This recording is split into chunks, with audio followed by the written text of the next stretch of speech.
लड़कियों क्वांट भी बहुत अच्छा करना होगा, रीजनिंग भी बहुत अच्छा करना होगा। सबसे खराब 2 दिन गैप हो गया तो वो 2 दिन गैप 4 दिन का गैप बन जाएगा, होगा जनवरी आएगा तो।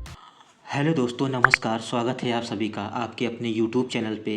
उम्मीद है कि आप सभी स्वस्थ होंगे, मस्त होंगे और अपने अपने क्रियाकलापों में व्यस्त होंगे। आज हम सभी बात करेंगे कि बैंक एग्ज़ाम के में हम लोग कौन कौन से मिस्टेक करते हैं जिसके कारण हमारा एग्ज़ाम क्लियर नहीं हो पाता है, कौन कौन सी गलतियां होती हैं हम लोगों से, उन्हीं गलतियों की बात करेंगे।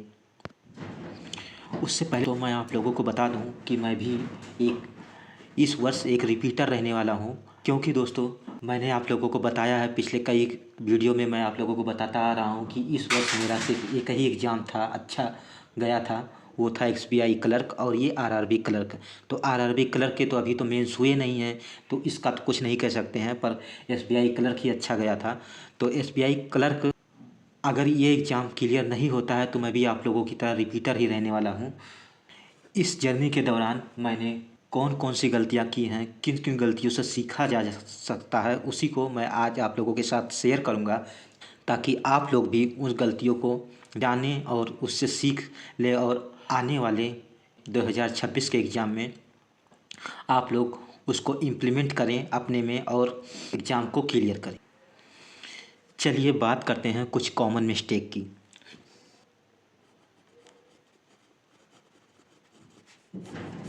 हम लोगों से कौन कौन से मिस्टेक होते हैं उसकी बात करेंगे। पहली सबसे बड़ी गलती होती है, सोचते हैं, ये सबसे बड़ी गलती होती है टाइमिंग की। हम लोग सोचते हैं कि हमारे पास तो बहुत टाइम, जैसे वर्ष शुरू होता है, जैसे अब दिसंबर ख़त्म होगा, जनवरी आएगा, तो हम लोग सोचते हैं कि अभी तो जनवरी है, जनवरी से अगस्त अभी तो बहुत समय है, 7-8 महीने हैं। तो हम लोग इसी चक्कर में रहते हैं कि समय तो बहुत है हम लोगों के पास। दोस्तों ऐसा बिल्कुल भी नहीं है। कब जनवरी ख़त्म हो जाएगा और अगस्त आ जाएगा और अगस्त भी ख़त्म हो जाएगा, एग्ज़ाम हमारे सारे शुरू हो जाएंगे, हमें इसका बिल्कुल भी पता नहीं चलेगा। प्री आ जाएगा, फिर मेंस, फिर बैक टू बैक एग्ज़ाम आ जाएंगे, हमें नहीं पता चलेगा, इतनी जल्दी ये समय निकल जाएगा। खासकर बिगनर्स के लिए, जो नए नए आएंगे उनके लिए की ही गलती हो जाती है। इसको कहते हैं बेस में ही गलती हो जाती है। हमें क्या करना होता है, हमें तैयारी जैसे ये नहीं देखना है कि कल से स्टार्ट करेंगे, हमें बेस को मजबूत करना शुरू करने के लिए पढ़ाई दिसंबर से या जनवरी से ही शुरू कर देना है, तभी आगे एग्ज़ाम क्लियर होगा, नहीं तो एग्ज़ाम क्लियर नहीं हो सकता है। क्योंकि उस दौरान जब एग्ज़ाम शुरू हो जाएंगे तो हमें पता भी नहीं चलेगा कि हमारा वीकनेस क्या है और हमारा ताकत क्या है, हमें बिल्कुल भी पता नहीं चलेगा। तो इस वजह से जो हमें ये समय मिलता है, पिछला 4 महीने, 3 महीने, 6 महीने मान लेता हूँ मैं, क्योंकि 2 महीने फिर बाद में प्रैक्टिस की हो जाती है, तो ये जो समय मिलता है इसका उपयोग करना होता है। समय बहुत, ऐसा नहीं कि बहुत समय है। ये पहली गलती होती है हमारी। अब बात करते हैं दूसरी गलती की।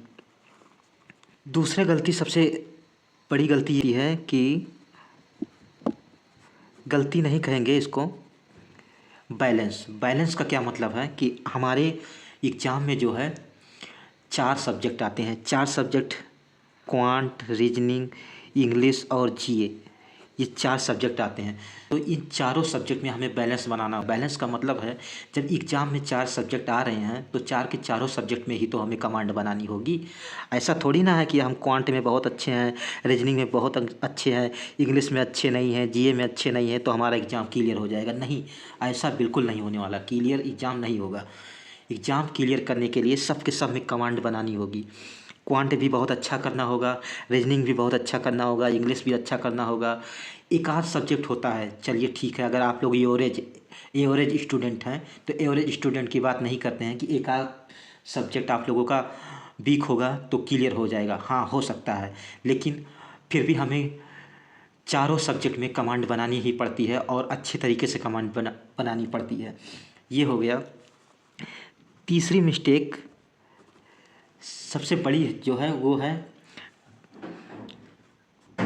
कंसिस्टेंसी की। जैसे हम लोग तैयारी कर रहे हैं तो अब क्या है कि 2 दिन गैप हो गया तो वो 2 दिन गैप 4 दिन का गैप बन जाएगा।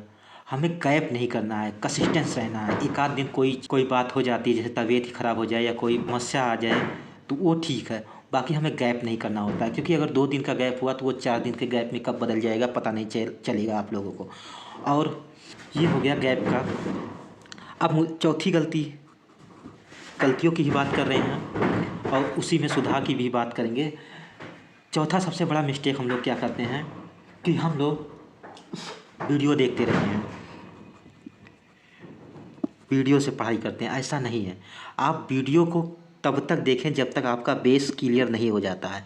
जब एक बार बेस क्लियर हो जाए तो हमें इसके बाद प्रैक्टिस करनी है। प्रैक्टिस खुद से करनी है, पीडीएफ से करो प्रैक्टिस, पीडीएफ उठाओ, पीडीएफ से प्रैक्टिस करो, खुद से प्रैक्टिस करनी होती है। उसके बाद अगली बात करते हैं मॉक की। फिर इसके बाद मॉक लगाना होता है हमें। मॉक लगाओ, प्री के लगाओ, मेंस के लगाओ, दोनों मॉक्स साथ में लगाने। हाँ, अब दोनों मॉक से याद आया कि सबसे बड़ी गलती यही है कि हम पहले प्री की तैयारी करेंगे फिर मेंस की तैयारी करेंगे। ऐसा नहीं है, ऐसा बिल्कुल नहीं है। मैं तो कहता हूँ पहले मेंस की तैयारी करो फिर प्री की तैयारी करो, या फिर दोनों साथ में तैयारी करो। क्योंकि आप प्री की तैयारी कर लोगे, मेंस की तैयारी जब करने लगोगे तो इतना समय ही नहीं मिलेगा। दोनों साथ में तैयारी करना होता है, ये सबसे बड़ी गलती है। उसके बाद बात करते हैं यूट्यूब की। हम लोग ऑनलाइन के आजकल की जो शिक्षा है वो ऑनलाइन शिक्षा हो गई है और ऑनलाइन शिक्षा सबसे ख़राब है। ख़राब क्या है दोस्तों, देखिए रिसोर्सेज बहुत हैं, नॉलेज बहुत भरी पड़ी है, लेकिन अब उसका उपयोग कैसे करना है ये कोई नहीं बताएगा।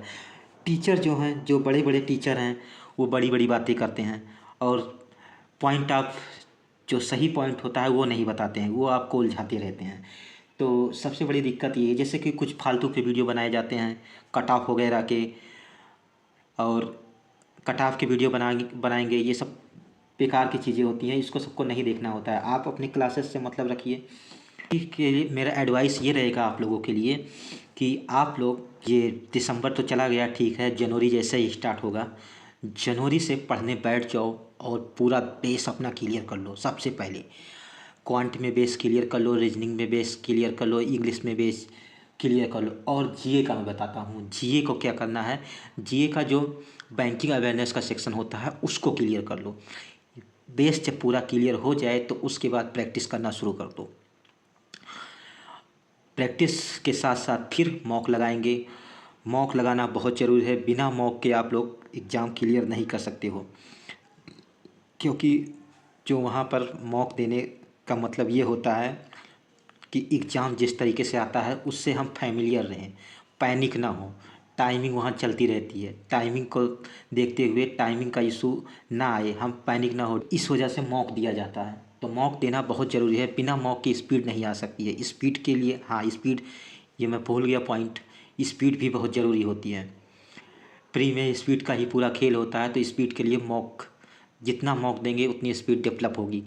ये कुछ ज़रूरी बातें थी। अब इसके साथ दोस्तों उम्मीद करता हूँ कि आप लोगों का एग्ज़ाम इस वक्त अच्छा जाएगा और आप लोगों की नौकरी लग जाएगी। धन्यवाद दोस्तों, थैंक यू सो मच।